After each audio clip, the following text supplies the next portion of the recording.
When you're the top predator in your environment, it helps to have a strong bite. When it comes to bite force, no big cat can match the jaguar. But why hi? I'm here with Minotaurth. Even though jaguars are smallish for big cats, they have the strongest bite in the big cat world. Now that we've established that it's not because they're the biggest or strongest, what is it about their jaws that make them so darn bitey? Well, it comes down to two things: shape and structure. The first thing you need to know about bite force is that it's all about leverage. Take a look at this mechanical advantage diagram of a cheetah's skull. You can see that the back of its skull is pretty flat, which means there's not much space between the teeth and the back of the jawbone. This means the muscles used for biting and chewing have very little leverage, so they can't generate a lot of force. In other words, you do want to try to bite down on a chunk of zebra while a cheetah is around. But a cheetah's jaw isn't as bad as this turtle's. Look at how far back the teeth are positioned. There is so little space between those teeth and the back of the shell that the only force a turtle can exert with its bite is the force of its masseter muscle pushing against the front of its shell.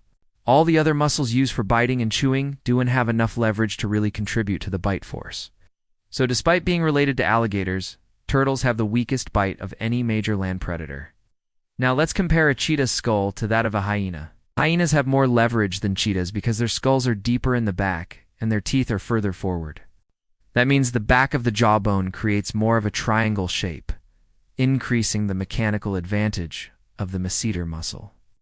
Also, hyenas have another muscle that helps them bite down hard, called the temporalis muscle. The thicker lines represent where these muscles attach to the skull. And you can see that both the masseter and temporalis muscles have more attachment points on the back of the hyena's skull than the cheetah does. So hyenas have both more leverage and more muscle mass generating force on their jaws, which is why their bite is about twice as strong as a cheetah's.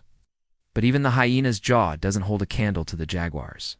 When you look at the back of a jaguar's skull, you can see just how incredibly short and stout it is. And the teeth are positioned way up against that back part of the skull. This short, stout structure provides great leverage for the massive masseter muscle.